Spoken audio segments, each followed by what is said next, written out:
Hello, everyone. Welcome back to 2 Cents with Bentz. I'm Dana Bentz, of course. And if you're new here, welcome to the show. I do the show every week, Tuesdays at 8 p.m. EST. And I get to sit down with creatives in the marketing industry, branding industry, the live streaming industry. And today we get to talk more about virtual events, which I've never had someone who does a lot of virtual events on the show before. So I'm very excited for tonight's episode. But thanks for tuning in if you're here live with us. And thank you if you're watching the replay as well. I see Kels in the comments. Kels, thanks for tuning in, producer extraordinaire. I also wanted to mention if any of my StreamYard coworkers are tuning in live, thank you for being here. We just set up a Slack channel where we can all share what we're streaming about if we're not streaming just on StreamYard only. NLTMW, thanks for tuning in all the way from Niagara Falls. Thanks for being here, Mike. And Nadine, thanks for showing up. So fun. And as always, these shows are the engagement part is so much fun. So if you have any questions for my guests tonight, let me know. But before I bring Matt SCHICK on, I want to give a little bit of background about him because he's a pretty incredible guy. So this is on, I think it's his LinkedIn. He's an energetic workhorse, which I just loved that term. It made me crack up because I really feel that from him in the little interactions I've had with him interviewing him on our StreamYard live stream show. I loved that wording. So he's an energetic workhorse with expertise in creative concept development and a versatile background in producing for TV, commercials, live theatrical engagements, and virtual events. So since the lockdown pandemic, we all turned online. So he did a lot more live streaming, live producing, event producing for virtual events. So he's done everything from just live stream shows to conferences to anything you can turn into an event, a webinar. And he's even produced a magic show, which Kelsey knows about because she got to interview him on her show, Avenue A, with his magician who he produces shows for. So we have a lot to cover today in this episode. So without further ado, I would like to bring on Matt SCHICK to the show. Hello. Hi, Dana. Hello, Matt. Thanks for being here. Thanks for having me. A pleasure to be here. That was an awesome intro. I'm going to just take that and use that whenever I need an intro. Just copy and paste what you said. Thank you. Nice. Well, thank you. I'm so excited to pick your brain about, we have a lot to talk about. You have such an expertise in production specifically, like your entire background. Well, I should ask you that. So for the people who don't know, for the people who follow my channel but may not be familiar with you, can you give us a brief background on that producing background and like where you came from? Sure. Yes. So I'll give you the spark to this. I grew up in New Jersey. I was a magician myself growing up, which is how I got into that whole magic world you discussed. So cool. I, at a young age, realized I loved producing, building shows. One of the biggest, my favorite achievements in my life was in high school. I orchestrated some large benefit shows in my high school's brand new theater that seat seated 1,000 people. And my goal was to sell out that theater with a magic show. And we did twice. And we had people, like magicians from Las Vegas and from all over the country, fly in and support this event and raise money for Children's Hospital of Philadelphia, which really showed me, wow, like, you can make something. You can make a big event and handle all of the orchestration and the string pulling behind it. And I really loved that. So that really showed me that I loved producing. And then I went to college for marketing and media, which has helped me out considerably in this new day and age. Yeah. And right after college, I went to work. I took both my loves and kind of combined them together. And I went to work on a magic show. I produced a show called The Carbonaro Effect on True TV. We've had over 100 episodes. And it's a hidden camera magic show. So that took my experiences as a magician and also kind of wove them together as a writer for the show, and also, you know, a technical producer for the show, creating the magic, orchestrating it all, and again, creating something. So I love creating things. I love building things. I like the rush and the energy and the sleepless nights that go into it. So from there, we went on to tour with a live show. So for many years, we took this show on the road in over 250 markets and theaters all across the country. And that led right up until COVID in March, when everything just kind of came to a screeching halt. Prior to that, I'd also done a lot of other like corporate work and small events with private corporations and companies, and like taking their ideas and helping them achieve them and bring them to life. So I just love production as a whole. And then in March, when everything stopped, I said, all right, how can I continue what I was doing? You know, my tour came to a screeching halt. The TV show came to a screeching halt. So it was just a matter of what's next. And this new virtual world of ours has allowed me to still continue to produce events behind the scenes for other people and make them look good and make them shine. And that's really what I think my calling is. I used to perform myself. Now I really enjoy sitting back behind the screen. You know, I'm not usually on screen. I'm usually hiding in the in the woodwork. Making this stuff happen. So that's really what I love now. And virtual has just exploded over the last few months, and I'm excited to talk about it. Wow, that's so neat. Well, thanks for joining me to talk about it, because I mean, the live streaming industry has skyrocketed similarly alongside of the virtual events, online events, anything that had to turn virtual did.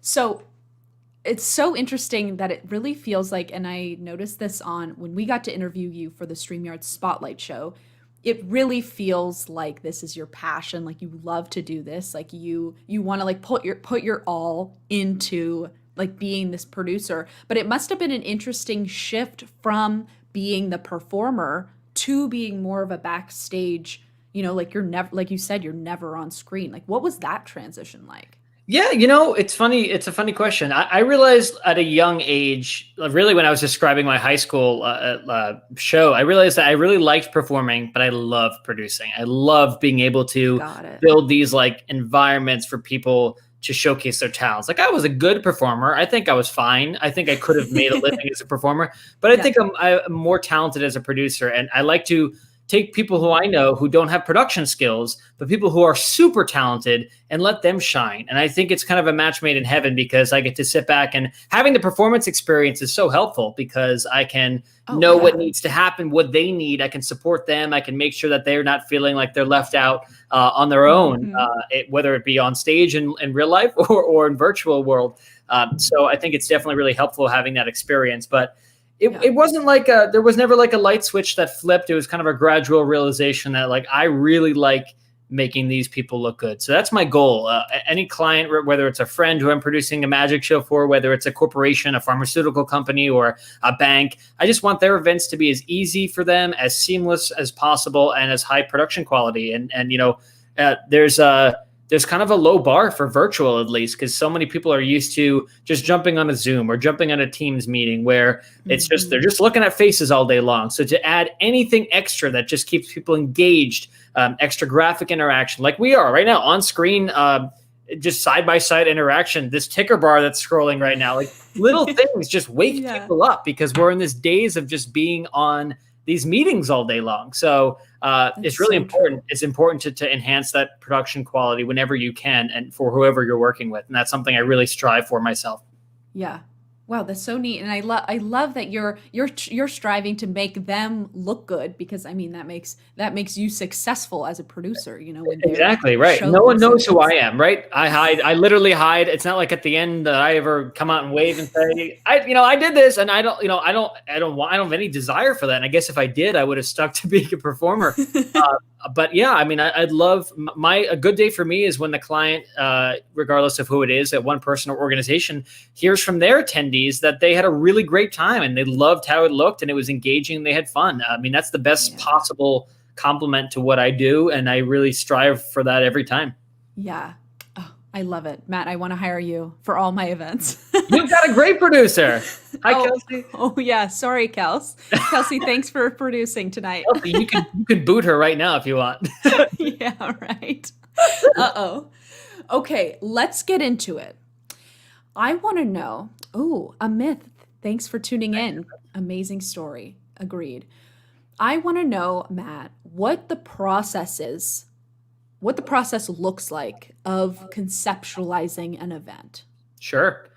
So in this day and age, usually what happens is a company or an organization will come to me, to my team, and say, here's what the event we're doing. We'd like your literally technical support in order to bring this to our attendees. So what we do then is say, all right, how much flexibility do you have here? Because so many people they're just going off of old times where you can have a meeting that's 6 hours long without a break, or with a 10-minute break or whatnot. So my job is to look at what the goals are, what information needs to be conveyed to the attendees, and say, okay, how do we do this in a digestible fashion for virtual? Because if you had an entertainer, let's say, who had, could perform on stage and keep people engaged for an hour and a half, even the best, the greatest, the most hilarious act in the world would struggle doing so in this new screen virtual environment for more than like half that time. So for more than 45 minutes. So, and that's the most entertaining people in the world. Imagine, a bank meeting, right? Like you really need to wake people up. So it's looking at their goals, seeing how can we keep this engaging.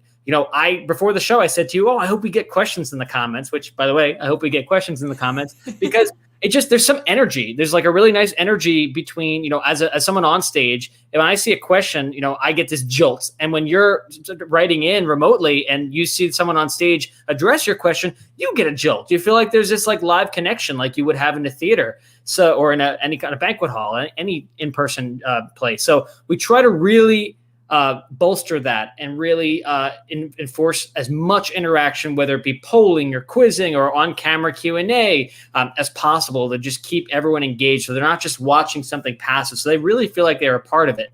So to answer the question in a long way, it's really just listening to their needs and finding the best technical way to bring that to life while keeping people excited and interested. And that is the part that having some entertainment experience, I think, is helpful, because I'm not afraid to say, we got to cut this off after 45 minutes. Let's do a game. Let's have an entertainer come on. Let's have someone sing Broadway for 20 minutes just to wake people up before you go into the next part of your meeting. So it's just kind of being able to have a candid conversation with your client and making sure that they're leaning on you for your expertise. So in this case, like, I want them to know, you need to break this up. You need to have ebbs and flows for your event, just like you would in a real in-person event.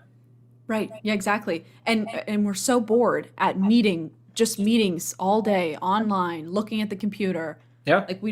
Like it's so easy to tune things out that are just like, in the background. Yeah. But as soon as you add those engagement factors or live Q&A sections, yeah, that's we're like little kids. I mean, it's fun. Like if you put a QR code up on the screen right now and said, all right, we're about to do a Slido contest, I'm going to be so excited to get my phone out and to scan your QR code. And like, it's like gamification in the most simplest form. It's like just another way of keeping people a part of what you're doing, not just watching passively. Yeah. We can watch TV all we want. What makes this new opportunity ripe is we can really actually interact with people in this medium. Yeah. And Mike says the audience feels like they're part of the show. That's so true. When they interact with comments, I mean, you are part of the show, because they become the host. They're asking you questions. He said, "Yay, StreamYard," and I took a drink from my StreamYard mug because of that. See, you prompted that based on your comment.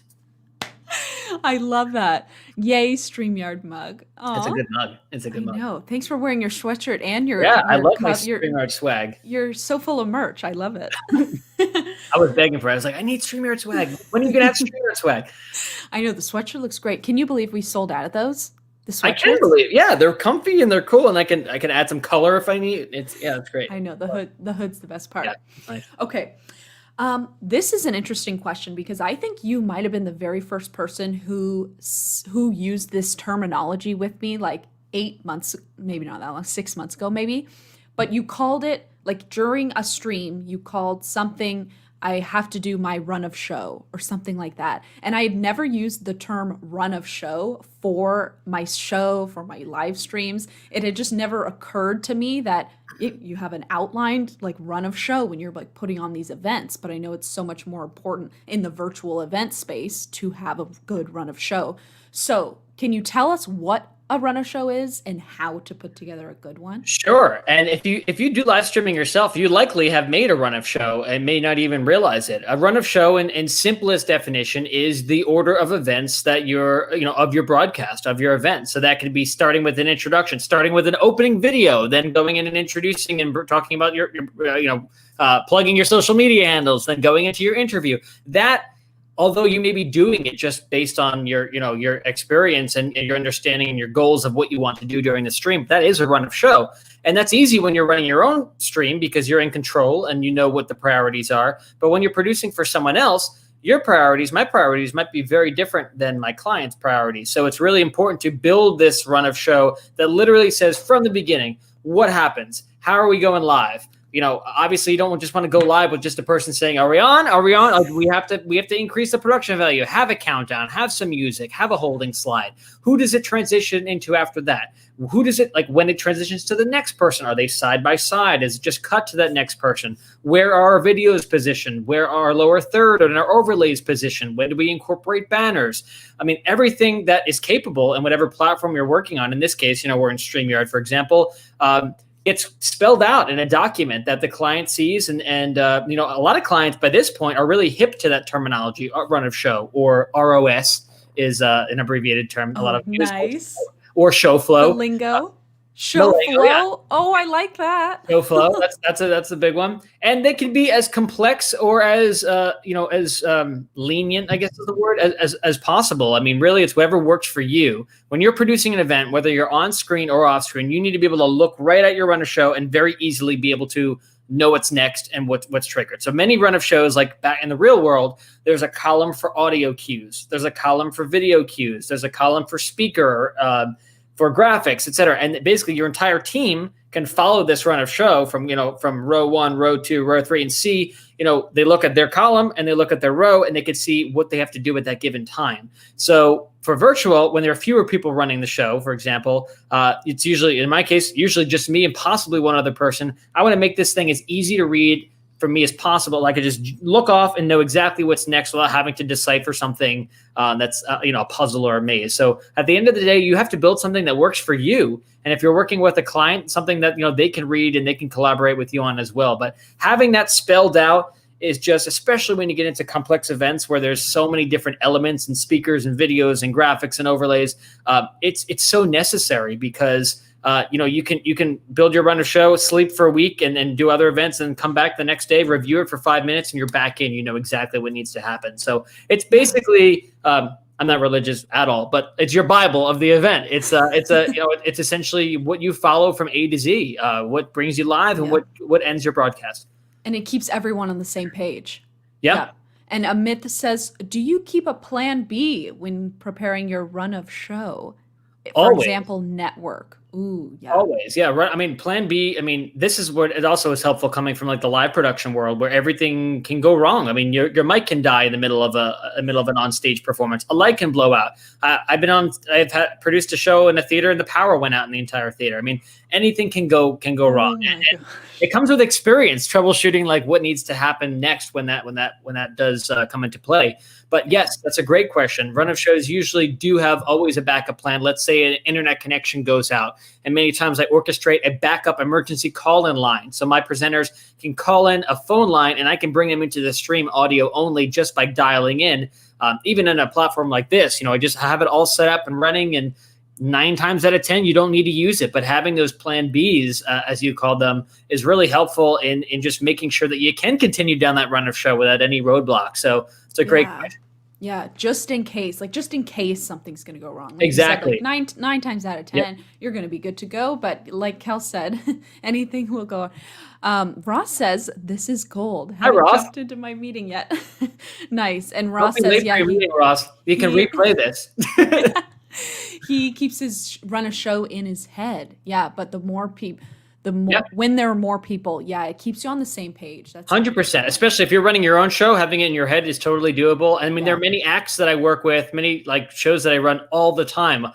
Derek Hughes, who's an amazingly talented magician who you met on Kelsey's Avenue A podcast or show. I've done probably 80 to 90 shows with him at this point. So I can literally I can do it in my sleep. I just know what has to happen when. But at the beginning, that was a run of show. And then even when we introduce something new in the show, I want to make sure I relook at that run of show. So I know that I'm 2 steps ahead of the game. I know what to expect. I don't want him to be introducing someone, a volunteer, and then me having to scramble and look. I want to have my finger on the mouse and that mouse on that person. So it's ready to go. Yeah. All organized, ready to go. Yes. I'm an organization, not with this stuff. Yeah. Yeah. Okay, Matt, my last question for you, and I could go on and on and on. I could pick your brain for hours. No, this is so helpful because you have such a unique perspective with your producing background. But my question for you is, what's your take on the live streaming, live event industry once we kind of fizzle out of being in this pandemic? Yeah, that's a great question. And I don't think it's going to fizzle out. Obviously, I shouldn't say obviously. We hope that by this time next year, we are back to some semblance of reality with in-person gatherings, right? But this virtual atmosphere is never going away. I mean, there are many companies that have announced they're never having in-person offices. My wife's company just shut down their office for the foreseeable future. There's no end date to this. I mean, we see how productive we've been able to get in this new virtual landscape. And even when we can gather again, the cost, we live in Manhattan. My wife would work in an office building. That floor of that office building, the costs associated with that to keep that up and running are most certainly probably not worth it. Like they're realizing now they're still able to be productive and in many ways better than they were when they were gathering in person. So why have people gather? So it's unfortunate because I think there's something so beautiful and human about being together. I did an event a few months ago. It was my first in-person event in months. It was a bar mitzvah. I was streaming across town here in New York. And it was just it was just a couple families in the room. It was socially distanced. It was very safe. But just even seeing people just gather and watching an event together really moved me. I was wow, this energy is something that you just don't get in this virtual landscape. So I think for cost purposes alone, and I think that for just the fact that some people may not feel safe for a prolonged period of time going into a public spot. I think that we've realized that we can really communicate in an enhanced manner with virtual. So I think hybrid is going to be the new buzzword. The buzzword of 2020 was pivot. The buzzword of 2021 is going to be hybrid. I think that every event, whether it's an entertainment show, whether it's a meeting, is going to have some semblance of having people in the room and people tuning in remotely. And it's going to be the biggest challenge to make sure that the people who are in the room don't feel like they're getting slighted because attention is being given to the people watching at home and vice versa. Those people watching at home are just as valuable, but you can't expect to serve both audiences with the exact same type of presentation. They're very different for different genres. So that's going to be the challenge, is figuring out how to keep both people engaged. I do some work with a summer camp. It's a magic camp. And I think I spoke about it on one of the other podcasts. We did a big virtual event this year because we had to cancel the camp. We streamed 20 hours of content, over 20 hours, 30 hours of content to over 1,000 kids worldwide in July. And we're talking about, possibly let's hope we gather in person next summer. But if that wasn't going to happen, how do we have in-person gathering with some semblance of a remote situation as well, a hybrid, as I called it. And again, it's you don't want those people who pay good money to be there to not get that same experience they would have had 5 years ago. So it takes very careful planning. and making sure that you have some events that are just for virtual, some events that are just for your in-person audience, and then having a common denominator where people meet and feel like they were at the same event, even if they were tuning in the different venues, whether virtual or in person. Yeah. Wow, Matt. Kel says amazing insight. Yep, I totally agree. I'm so excited to come back to this episode at the end of 2021 to see what happens. Hybrid was the word. Yeah. I mean, we're hearing it already. Yeah. How many live shows have you done? I lost count, honestly. Live shows. I'm assuming he means virtual, but you can clarify. Virtual, I'm just under 300 since March. I mean, this is it's exploded. December alone with holiday events and holiday parties. We were just saying, I mean, I believe it's 55 this month alone. So it's like a matter of keep taking copious notes. Those run of shows are a lifesaver. I couldn't do this without, a nice, really streamlined run of show that I could just look at and pretend like I've been studying for 2 weeks, because it's just one event after another, after another, after another. And my voice is hoarse at the end of each night because it's just constant talking to my presenters and getting everybody teched in and making sure that things are running smoothly. Wow. Wow, Matt, your experience is crazy. What you do from a day-to-day basis is just like, it blows my mind how many events you're running, how many events you're producing. Like, it's so, thank you for taking the time to be a guest on my show to tell my audience about producing, about virtual events, about where you think things are going. I think you're onto something about the hybrid thing. But Matt, it has been a pleasure having you on. Where can people hire you, Matt? People can go to the current placeholder for the website is runmystream.com. That's a company that I'm building. We've got a great team of producers now who are very experienced both in live and virtual events. And we'd love to hear from you. We'd love to bring your run of show to reality and create a really great high production quality, engaging event for your audience. Wow. Go out there and produce. Anyone can do it. Back in March, I couldn't even fathom what a virtual production would look like. I had never even sat in on a Zoom meeting until like the beginning of April, like months after people were using it. And now it's like, it's my second home. I can literally navigate in your blood now. So I just kind of just did it. Just said, all right, I gotta find out this. I gotta pivot, as the 2020 word was, and make it happen. And I'm so glad I did. And it really makes me feel back home doing what I was doing before, when the world kind of was put on pause. So everyone stay safe, and thanks so much for watching. And thank you so much for having me, Dana. I could do this every week. So thanks for having me. Thank you so much. Yep. Amit said thank you. And Matt, thank you so much for being here. See you soon. My pleasure. Thank you. Bye. Oh my gosh. I love talking to Matt every time I get on the phone with him, or we have a meeting, or we get to do we've done multiple shows together now. His energy is so inspiring to me. But that has been episode, I don't know what episode we're on, Kels. We have to start keeping track of 2 Cents with Bentz. But this has been another episode of 2 Cents with Bentz, where I got to interview Matt SCHICK. So if you want to, and I highly recommend him to anyone needing a producer, you can reach him at runmystream.com. And with that, we will see you next week on 2 Cents with Bentz. Thanks, everyone.